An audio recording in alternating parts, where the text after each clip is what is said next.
रोजाना खबर रखे सब पे नजर। लाइक कीजिए, शेयर कीजिए और सब्सक्राइब कीजिए हमारे चैनल को।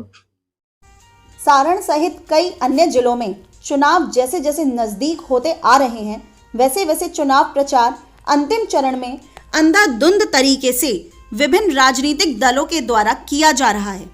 इसी कड़ी में बिहार के बनियापुर विधानसभा सीट से चुनाव लड़ रहे निर्वर्तमान विधायक सह राष्ट्रीय जनतांत्रिक गठबंधन के भाजपा प्रत्याशी केदारनाथ सिंह के पक्ष में पैगंबरपुर में उप मुख्यमंत्री सम्राट चौधरी ने सभा को संबोधित करते हुए कहा कि रुक रुक कर हो रही बारिश को लेकर सम्राट चौधरी ने कहा कि यह बनावटी बारिश अचानक समुद्र से उठकर आपके गांव तक पहुंची है।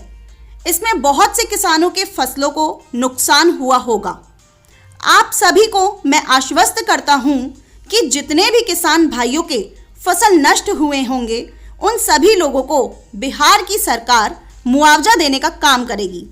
हालांकि अभी चुनाव का मौसम चल रहा है, लेकिन हम लोगों ने राज्य के सभी जिलाधिकारियों को कहा कि बारिश वाले जिले से रिपोर्ट कराकर भेजो, क्योंकि सरकार आपदा के साथ खड़ी है। व्यक्तिगत रूप से चुनाव आचार संहिता हो सकती है, लेकिन गरीब किसानों के लिए आपदा से बढ़कर चुनाव नहीं होता है। सभा को संबोधित करते हुए उन्होंने यह भी कहा कि पूर्व के बिहार को एक हीरोइन हेमा मालिनी के जैसी सड़कें तो लालू जी ने ही नहीं बनाई, लेकिन ओम पुरी के गाल जैसी सड़कें जरूर बना दी थी। आपको बताना जरूरी है कि पटना से मुजफ्फरपुर जाने में 4 घंटे लगते थे, लेकिन अब 1.25 घंटे में आप लोग जाते हैं। पटना से गोपालगंज और पटना से गया जाने में 4 घंटे लगते थे, लेकिन आज 1.5 घंटे में जा रहे हैं। यह बदला हुआ बिहार है। मोदी जी और नीतीश जी की जब जोड़ी बनी तो विकास की किरण गांव-गांव तक पहुंची है। साथियों, 2005 के पहले की सरकार को भी याद करना होगा। अक्टूबर तक हम लोगों की सरकार से जनता के विकास के लिए काम किया और सभी के विकास के लिए आगे भी बढ़ चढ़कर काम किया जाएगा। बिगड़े मौसम को केंद्रित करते हुए सम्राट चौधरी ने तंज कसते हुए कहा कि यह बनावटी बारिश है, यह अचानक समुद्र से उठी है, इसका कोई वजूद नहीं है।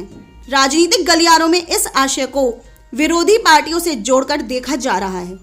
जल्द ही यू टर्न लेते हुए किसानों के हक की बात करना शुरू कर दी। उन्होंने कहा कि इस बरसात से जो भी फसल नुकसान हुई है, उसका मुआवजा राज्य सरकार देगी। नुकसान के आकलन करने के लिए डीएम को निर्देश दिए गए। घंटे में बनियापुर से लोग पटना पहुंचते हैं।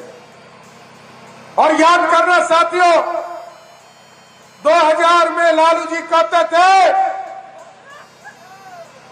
थे कि एक हीरोइन के गाल के तरह बिहार की सड़कों को बनाऊंगा। बना क्या? गड्ढे में सड़क था कि सड़क में गड्ढा था, बिहार की जनता को पता नहीं था।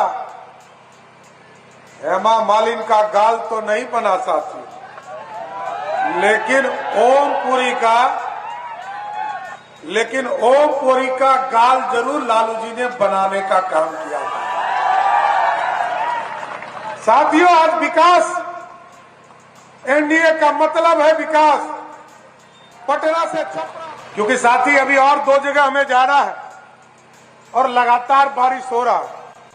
वैसे ही बनावटी बारिश है, ये बारिश का मौसम नहीं है, ये अचानक समुद्र से उठा है और यहाँ आपके गांव तक पहुंचा है। किसी को फसल का नुकसान भी होगा तो मैं आश्वस्त करता हूं, जितने भी किसान हैं जिनका भी फसल नष्ट होगा, बिहार की सरकार उसको मुआवजा देने का काम बिहार की सरकार करेगी।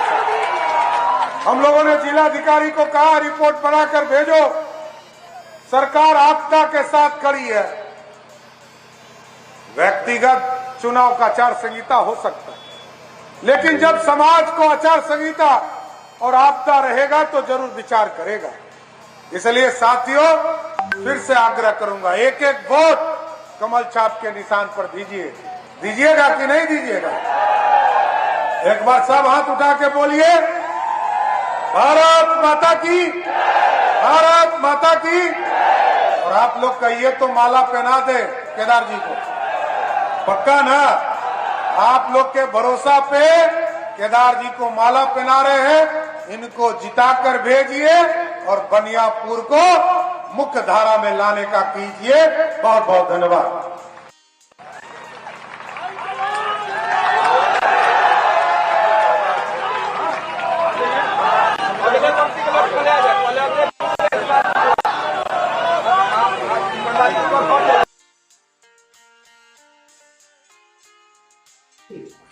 रोजाना खबर रखे सब पे नजर। लाइक कीजिए, शेयर कीजिए और सब्सक्राइब कीजिए हमारे चैनल को।